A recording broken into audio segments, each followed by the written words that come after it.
Hi everyone, welcome. I'm so happy to have you here to talk about my Holy Land trip again. So it's different stuff I'm going to talk about this week than I talked about last week. So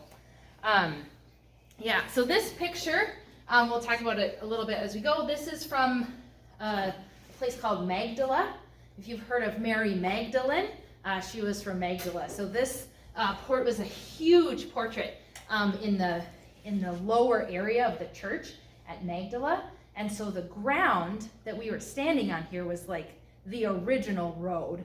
And so then there's this portrait. So this is from the story of the woman who reaches out to touch Jesus's cloak and is healed. So it's just, you see the feet and the robes and this hand and this,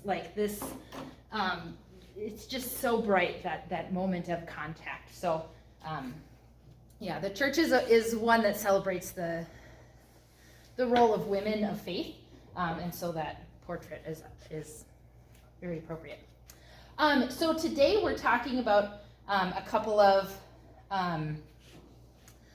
we're going to talk about women in Scripture, women in Palestine.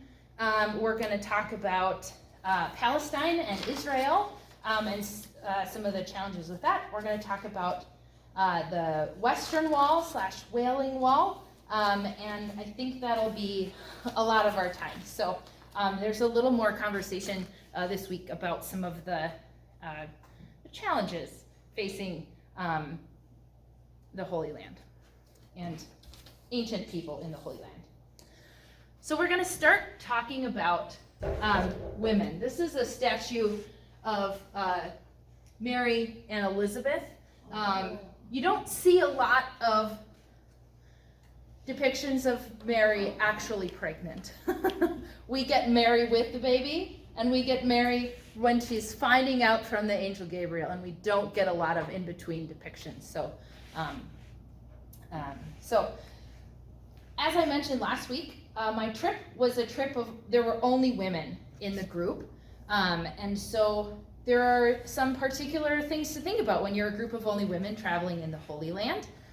So this is our guide, Mary. So I'm just going to leave her up there. So safety is something that we had to consider as a group of women traveling in the Holy Land. We were taught specifically the words to be if someone's bothering you, trying to talk to you or whatever, here's what you say. I don't remember the word because it was months ago and you try to forget those sorts of things. But we were taught here's what you say to be nope, no, I don't want to talk to you, not interested. We were also specifically taught not to make eye contact with men because there were certain subsets of the culture where it was if you were making eye contact with a man, it was a sign that you were romantically interested in that man, if you understand, which this is we really wanted to avoid that. So, and then being told that we didn't have to try to be polite. In the Midwest, you need to be polite, and somebody says hi to you, you need to look at them and say hi and have a conversation. And it was don't do that. So that was a little bit of a challenge to just adapt. You're not being unfriendly. You're just being. This is the way that this part of the culture is. So. So that was an interesting factor involved. Overall, we felt very safe, and we were in mostly touristy areas, and the owner of the company went along to many of our places, so we had a man who was nearby, but it wasn't ever a specific concern. This is Mary. She was our guide. She was the only woman tour guide in this company that we worked for. There were others in the Holy Land, but Mary was so wise, and it was so fun to have another woman as part of our 24 of us. I will say there were some times where being a group of only women was a benefit, because women are not seen as threatening in any sort of way. So in particular, there was one time we were going through the border crossing between Palestine and Israel, and typically what would happen is a soldier would come on the bus, and they would often like want to check a couple people's passports or visa or different things just for that. And the soldier got on, and our bus driver, the only man, like the only other man, he was like, it's just a bunch of women on here. And they're like, oh, okay, you can go. So nobody like, all right, move on. So one awesome part about what we got to do in our trip that I don't know that happens in every Holy Land, I know it doesn't happen in every Holy Land trip. We specifically got to spend time with some women in ministry in the Holy Land. So this is a picture of Sally Azar. She is the first Palestinian woman ordained in the Holy Land. There is, I believe, one other Palestinian woman serving as a pastor somewhere outside of the Holy Land. So she was ordained in January this year. So she is very newly, like it was a big deal. Like I knew about her like before we went there. So we got to spend time with Pastor Sally and see her place that she was serving. She was serving an English-speaking congregation, like right in Jerusalem. So that was really, a funny, like, felt like a brush with fame to me as so to spend time with Pastor Sally. And then we also got to have a round table with, here's Pastor Sally again, and this is Pastor Megan, who is from the United States, but is serving through ELCA Global Mission and is serving in the Holy Land. So we got to have this round table discussion without a table, but this discussion of these women who were serving in the Holy Land, which, as we said, isn't necessarily seen as a place that's like super friendly to women, but we got to hear about the ways that they are making a difference and impacting and connecting with their communities. So as a group, many of us on the trip were pastors or deacons or church musicians, not everybody, but we were kind of geeking out about like talking with these women in ministry. And over and over and over, what we heard from them was them trying to speak on behalf of their congregations to say, come and see what we are doing here and tell our stories. Talk about what you saw here, what you experienced, because the real lives of people in Israel and Palestine are going to be different than the news clips that you see on the news, because they don't talk about daily life necessarily all the time. So that was really wonderful to spend time with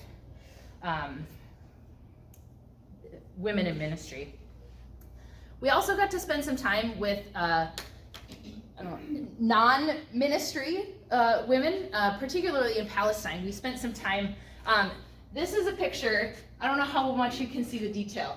This is a picture, we had like a night out, like with, so this right here, there's a lady named Hayam, who's one of the Palestinian women, and this lady, it was her birthday. She turned 66 on the trip, and so they had quite the thing. There were sparklers, there was this like boat like full of, anyway, it was a whole party. But part of why this moment was profound wasn't because like, oh, it was so fun, which it was really fun. You know, we were singing, we were dancing, it was all things.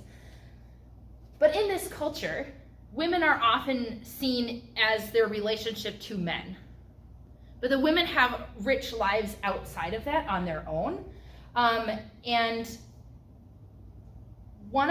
Hayam was teaching us belly dancing. I mean, so it wasn't like a formal thing, but that is something that she only does with women. It's not something like, even her husband has not seen her do this. This is something where like, this is something that women do together. It's their own, they have meeting in their lives in this particular way, separate from men. And so we got to be together and do that and celebrate. So like there were some male servers and they were just like, brought the food and we're like, now they go. And then we can like hang out and do our thing and have a really good time. You're gonna show us, right? No, because I know that Hayam has gotten, I don't know, flack more or less for like that sort of thing being shared. Like I don't feel like I have permission from Hayam to share that. Yeah. Just suffice it to say we were not good at it. So, yeah. Yeah, so it was incredible hospitality from the Palestinians that we spent time with, and they were just happy to share their country with us.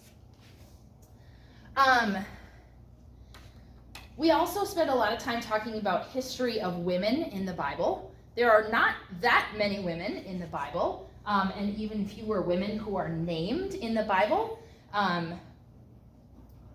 So we went to some places that, again, might not have been like it wasn't like the holiest place where every tour stopped, but we went to these places because they were important to us. So this is a photo from the city of Magdala, where Mary Magdalene was from.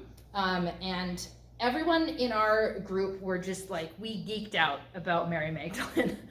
She was just a very strong and powerful disciple, and she is treated very poorly in church history, labeled as a prostitute and a sinful person without clear reason from the original texts. There are translations of the Bible that refer to her as a prostitute.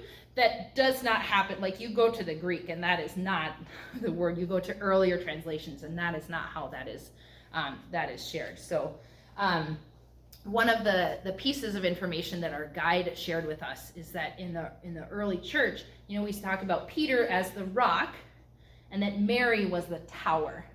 Peter the rock and Mary the tower. They both had important roles as disciples, and Peter's was more of a foundation, and Mary was holding things up. So in Magdala, the place where Mary was from, there were ruins that were discovered in 2006. 2006. I was in college. Eli, when were you born?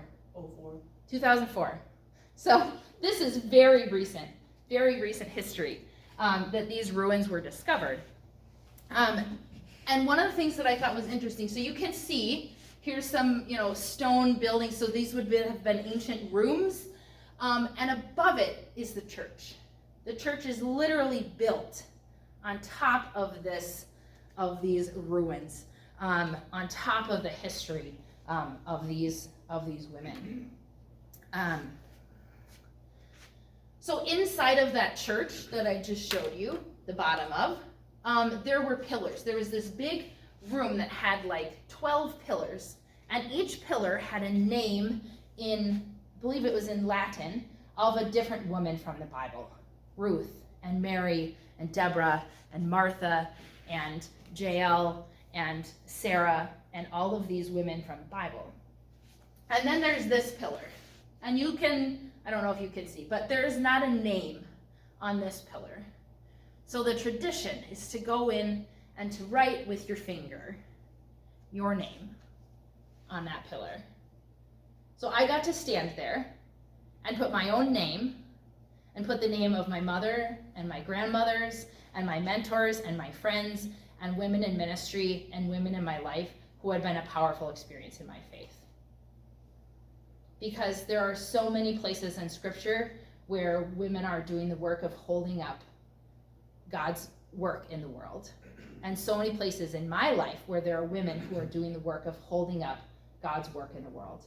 And that was a powerful moment to be able to experience that and to celebrate the ways that women are at work in our world, in our culture. It's not just the things that happened all these many years ago, it's the ways that God is at work through women today. Obviously, God is also at work through men, and that's a whole, there are many ways that we celebrated that as well, but in this particular day, that was a powerful experience with that pillar. There were so many amazing photos of women in Scripture, and this one I particularly loved, and there's no way that you can show it. There is on the Palm Sunday, there's the Palm Sunday walk that you take that goes down the hill across to Jerusalem, and there's a church on the middle of that walk, the Mary Magdalene Church, and it is open approximately 4 hours a week. And we happened to be there, walking through there when it was open. And so that was really cool too. They had, again, a whole bunch of different portraits and pillars and names and all of these things of women in Scripture. And so this was this huge, like just this ginormous portrait of Mary and Jesus. I also had a moment. I was, I'm a tall lady, and I was standing. So there were like nuns that took care of this church building, and all the nuns that I saw were not tall ladies. And I was standing near the door, and it had this like bronze statue. And why didn't I take a picture of it? I don't know. But there's like a bronze, when there's like a bronze sculpture like in a door. And I was standing there, and I could see that the top of the head of this sculpture was just covered in dust. Of Mary Magdalene and it felt like, so I like wiped it off, and my hands are covered in grime, and I feel like I am doing this service to this woman who was ignored and overlooked and all of these things, and here I get to dust her off and let her be free into the world. Take that on, clean off that dust as we walk away. Which is not to like say anything bad about like the literal people who are taking care of it. We're not doing a bad job. They're just, short nuns. So that was an odd but meaningful experience as well.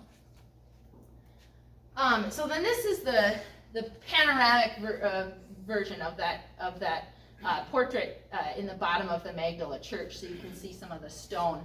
And then I'm going to show you a picture of our group singing in that space. So this is a video, and I hope it's going to play the way I want it to.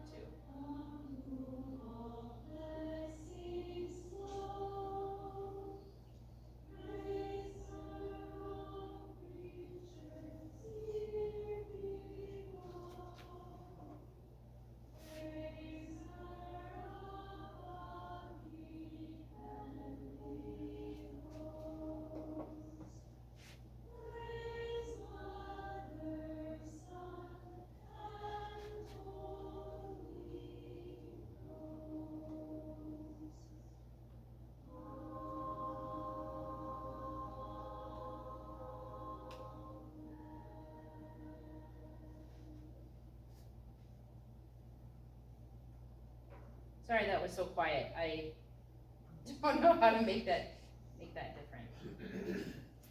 All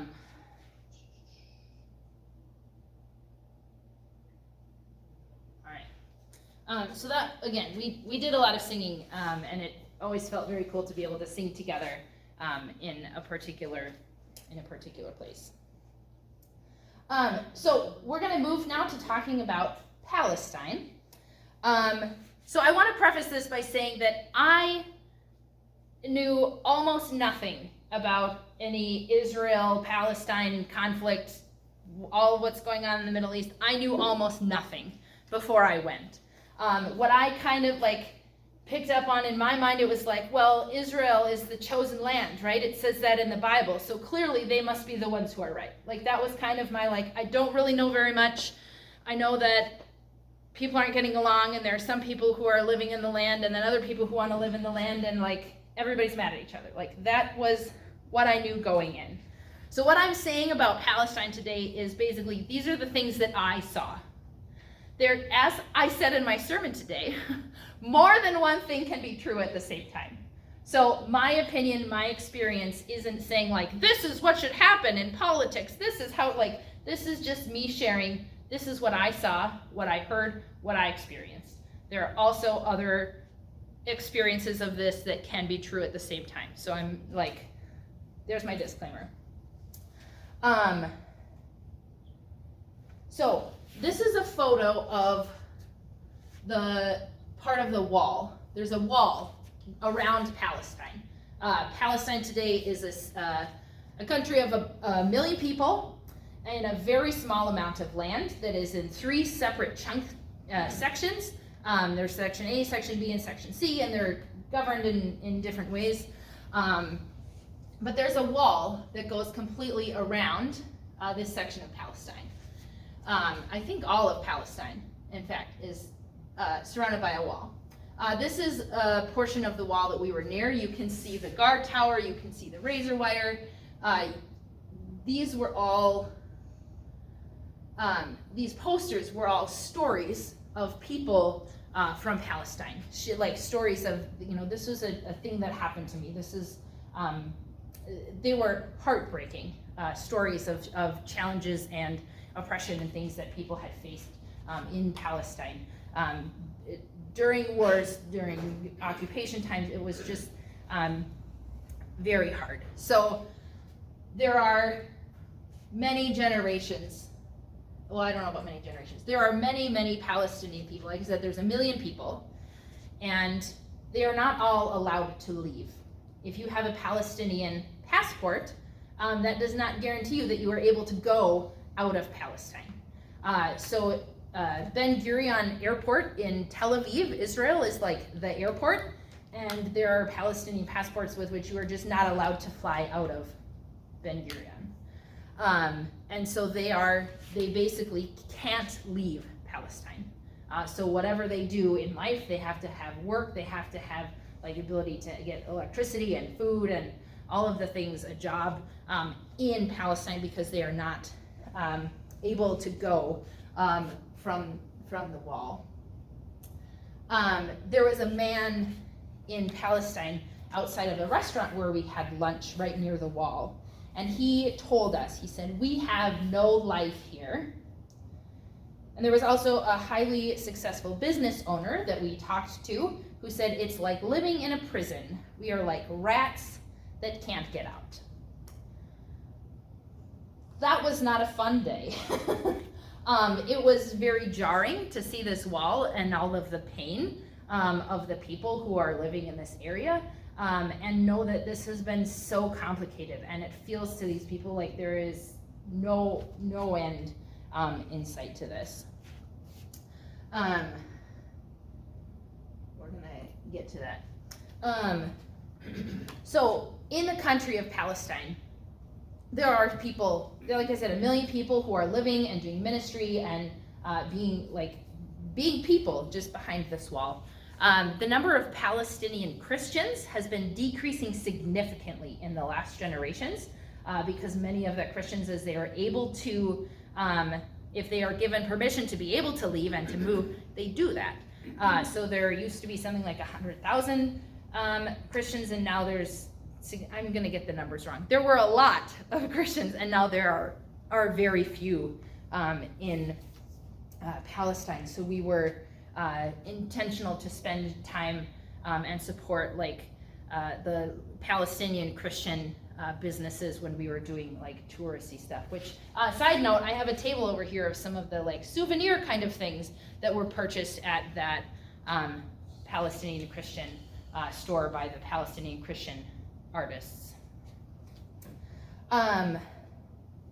So I mentioned that we had talked with Pastor Sally and Pastor Megan about doing ministry, and for them, doing ministry behind the wall in Palestine was a unique challenge.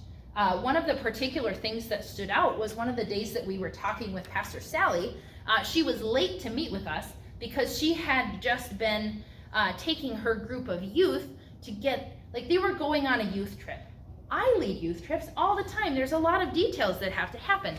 I have never on a youth trip needed to get special permission to take my group from Bethlehem 5 miles away to Jerusalem, which is in a separate country, to get passports and special permission to go on a trip.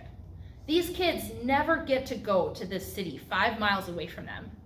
And they were they went to go see The Little Mermaid, because that had come out that summer. They did not have the ability to see the movie The Little Mermaid in Palestine.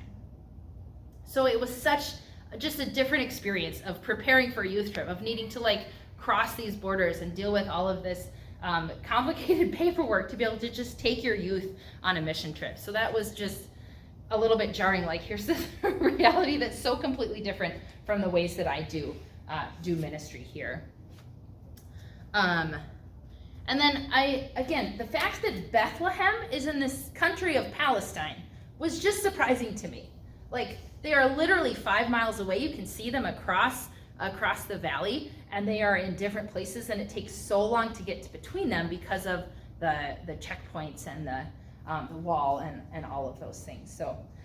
So Bethlehem, as you can imagine, is a popular tourist site, but many of the tourists feel like it's so dangerous to be in Palestine. They like run into the church as if they're gonna get mobbed and then like run away as soon as they can. So even the tourist economy is affected by that being in Palestine. So this is a photo that I took off of the internet of a border crossing, because you were specifically, like our guides told us, do not take photos of the border crossings. If the guards see this, they will be upset, and like don't do that. So this is an example of what the border crossing would look like to get. So we were allowed, as a tourist bus and coming from Israel, we were allowed to drive through. Not everybody was allowed to drive through. This is an example of this big signs that were at every checkpoint when you're leaving Israel and going into Palestine. And it says, this road leads to Area A under the Palestinian Authority. So again, there were 3 areas of Palestine, A, B, and C. The entrance for Israeli citizens is forbidden, dangerous to your lives, and is against the Israeli law. That's a terrifying sign, right? It is specifically designed to be a terrifying sign, to make it look like Palestine is the worst and most dangerous place to be, and these are terrible people, and they will try to kill you. And that is absolutely not our experience. Like I showed you the picture of us like hanging out, having a birthday party. Like the people of Palestine were kind and welcoming and wanted us to come and see what they were doing and tell their story in the world. So that was a very jarring experience. Like, we are in the place where Jesus was born, in Bethlehem, a place that is supposed to be about peace. I mean, so often when we think about Bethlehem, it's at Christmas time, and we think about peace on earth. And this is what you see as you're coming to Bethlehem. So that was just a very, again, a very jarring experience. This again is a photo that I took from the internet. An example of people, the Palestinians are not always allowed to drive through the checkpoint, and so they walk through the checkpoint. And this is an example of what that can look like. Again, this isn't something that I experienced, but we've heard about from the Palestinians about the challenges of trying to leave for any reason, whether it's for work or for visiting family or for tourism. It was like you are being herded like cattle through this and being, interrogated almost as you're going through. So for our group of Americans, it was like going through a toll stop when we went across the border. But it was definitely not that experience for all people to go across. Even with all of these challenges, we could feel and sense the deep love for the Palestinian people. They loved their country. They loved their people. So one of this was our last night. We got to have this group of Palestinian traditional dancers come and perform Palestinian dances. And again, they taught us some of the dances. And again, we were terrible at them. But they just welcomed us, and it was such a joyful experience to learn this and to dance together and to get to hear their music and the smiles on their faces as they're dancing. They just clearly love their people, and they loved to be able to share that with us. So that was definitely a highlight, was being able to share the traditional Palestinian foods and the dances and just be together with the people. You see a lot of these people in the Palestinian dance group are very young. And I think that was a great joy for them to say that our young people aren't all trying to escape and leave, that they love this culture. And I think that's something that we love to see as well. I mean, when we do Norwegian baking here, there's such joy when there are young people who are coming and wanting to learn the traditions and the foods and the culture on our history. And we see that same thing of people love their own traditions and want to be able to share the joy of that. Nissa, I got 2 questions around that. The sign you said that you put up going between Palestine and Israel, it makes me think that's gotta create this incredible barrier between Israelis and Palestinians coming to understand each other and even getting along. But the other part of it is, my understanding is Israel is about half the population is Palestinian. And did you get much of a sense from the Israelis with the Palestinian Israelis that live amongst them? Did they get along, or did they? So the question was about, does this sort of, yeah, I'm just summarizing so everyone can hear, because you're not the loudest person in the world. This is my father-in-law, in case you don't know that. Does this sort of sign create tension between Israelis and Palestinians? And did we see any of that sort of not getting along? Yes, I think it does create tension between the two populations. I think in some ways it is designed to do that. I don't know that I personally experienced seeing Israelis and Palestinians in the same place, like interacting with one another. Our tour guide, Mary, is Palestinian heritage, but she has an Israeli passport. She did tell us that she would have loved to live in Bethlehem, if for no other reason that it's easier to buy bacon there. Israel is a large Jewish population, as you can imagine, and it's hard to find bacon. But she's a Christian and doesn't have a problem with eating bacon. So, but she didn't want to move to Bethlehem because then she loses her Israeli passport and some of the privileges that come along with that. So, so I don't know exactly. That wasn't part of our experience. We didn't spend a lot of time with Israeli people after we had been to Palestine. So I don't know. I didn't personally see, there weren't like fist fights or like people lining up and protesting or any of that. So I think, at least in the tourist areas that we were in, like people got along. Okay, we're going to talk about the Western Wall. So this is one of the holy places as well. You might have heard it referred to as the Wailing Wall as well. So this was the Western Wall of the temple. If you remember, there are a number of times where the temple in Jerusalem was destroyed, and so this is the remaining wall. The other piece of it is that this is as close as the Jewish people were allowed to get to the Temple Mount. That would have been the holiest of holy places inside the temple, but because of, like, that's where the Dome of the Rock is built. That's a Muslim holy place. And so there, from my understanding, like in the city now, there's like, more or less, there's peace around, like, here are the areas that people tend to be, and the worship places have been there for generations. But there was a lot of like, you are not allowed to go in this place. And so they would, the Jewish people would come here because it was as close as they could get, and they would pray.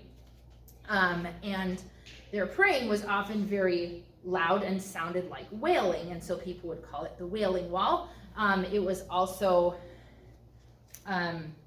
explained that they were praying and wailing, lamenting the brokenness of Jerusalem under the occupation, and that then once it was more like, there was some of the political peace was done where they weren't under that oppression, where they were like, well, it's done, like, we don't need to wail about that peace anymore. So then they just started calling it the Western Wall, like, pretty quickly. So again, there's a lot of history there, and I don't entirely know all of it. But the Wailing Wall, this is Pastor Molly, who was on our trip. Like, what a beautiful photo. So at the Wailing Wall, it's a place of prayer and pilgrimage, and you see all of these little desks set up with prayer books, and people are sitting and praying, standing at the wall. It's also customary to write down a prayer and put it in the little, I don't know if you can see so well in this one, but like in the little cracks of the wall. This pink one right here, that's mine. That's what I wrote. I had pink sticking out. So, so there were these prayers put in every nook and cranny. Mine's up there because I'm tall, I can reach it. There weren't a lot of spaces. So I also learned an interesting tidbit that To make sure there's room for future prayers, twice a year, hundreds of thousands of notes are removed and buried nearby on Jerusalem's Mount of Olives. So I didn't know that piece before, so I thought that was interesting. So again, the Wailing Wall brought to light, the Western Wall, brought to light just the mix of ancient and current traditions. That even today, thousands of years later, people are still praying in this place, praying in the same way as that tradition. That there's been so much that has come and gone, so much that has happened to their people, but gathering together for worship was a significant part of their faith. I have one more video I want to play for you of us singing together, and I'm going to see if I can get. So this is at St. Anne's Church.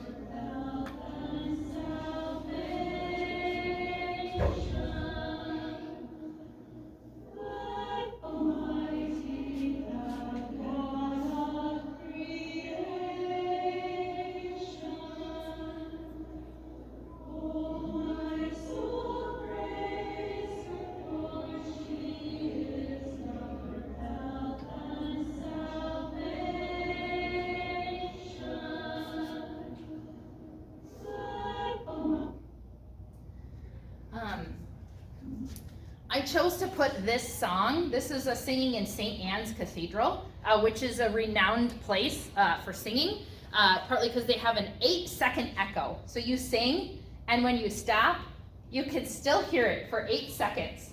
But I chose to put this here because, again, it symbolizes to me that connection with the Western Wall. Singing together as God's people is something that we have always done.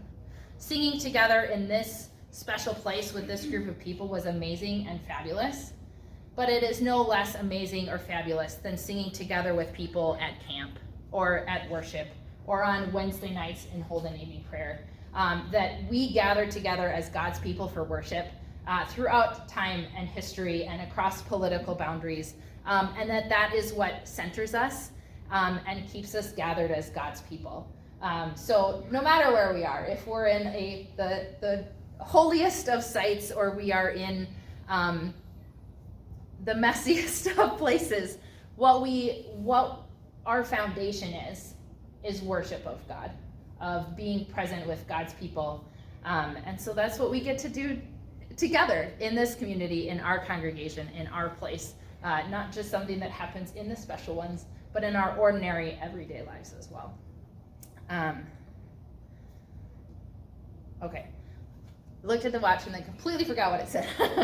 I have a few minutes if people have some additional questions for me about the things I talked about today or about the trip in general or anything.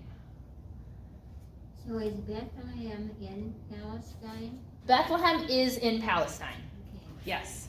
Jerusalem is in Israel. And like I said, they are, the distance on the road is about 5 miles. Yeah, but different countries. Yeah. When I was working with Strongwell, we had an agent over in the Mideast, and he was a Palestinian. And he had very strong beliefs that the Palestinians had that country, and the Jews came over and stole it from them. Very strong belief. Sure. Yeah. He was saying that he knew a Palestinian person who had a strong belief that Palestine was their country and the Jews came over and stole it from them. And again, that's, I'm sharing from my experience of what I saw and who I talked to, and I'm sure everybody has a different experience of it. And people have a strong connection to place. And I mean, we see that around here too. I mean, you drive down the road and you see the barn that says God's country. We are so deeply connected to the places in which we live and the places where we have roots. And it's really hard to imagine things going differently with them. You know, I would be mad if people started coming here and like taking settlements and like kicking us out. But so there's a complicated history and dynamic, and there's no easy solution. But you can see that people love their place and their culture. Yeah. Yes. Go ahead. I'm just gonna say, but through history, over and over and over again, the Jewish people went there and then they got taken away. And what the person you met, your taxi driver, probably was referring to is after Hitler. And after the Jews were allowed to come back, then they took it away from. Well, Yeah. Actually, the Jews were coming before World War II. Oh, They were there they were coming in the early 20th century. It was after World War II that they went to war, and they had worked closely together between Palestinian and Jews. It was after World War II that the Jews went to war and essentially took away what was left from the Palestinians and pushed, literally took farms and lands that the Palestinians so that's owned, and they pushed them into the That's what they resent. the Palestinian Authority lands. So there were also, you hear a lot about the like Israeli settlements is something that you hear about in the news, and that was something where the land that belongs to the Palestinian, like that's in there, like this land has been assigned to you for now, and that there are Israeli settlements being built there, and then like the wall is being moved. So these are like the fancy buildings, and that the Jewish people, not the Jewish people, Israeli people are allowed to live there. And it's just, it was a source that we could see pain for the Palestinian people to see these areas going up, that it felt to them like that land was like, we were told we could have this space and now you're taking more of it away. So again, there can be many ways to interpret that. I'm sure, it depends. But that's what I saw was the people from Palestine feeling hurt over that, feeling like you are taking space of our land. The So, government structure yeah. is Yeah, not you guys can chat about that afterwards.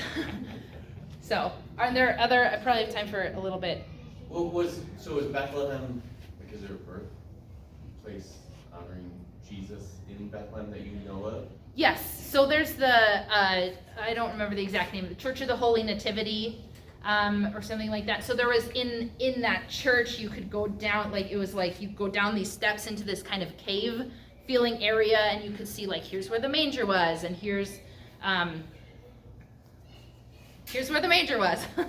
So are you somewhat indifferent about Christians? I'm sorry, Are Palestinians somewhat indifferent about Christians?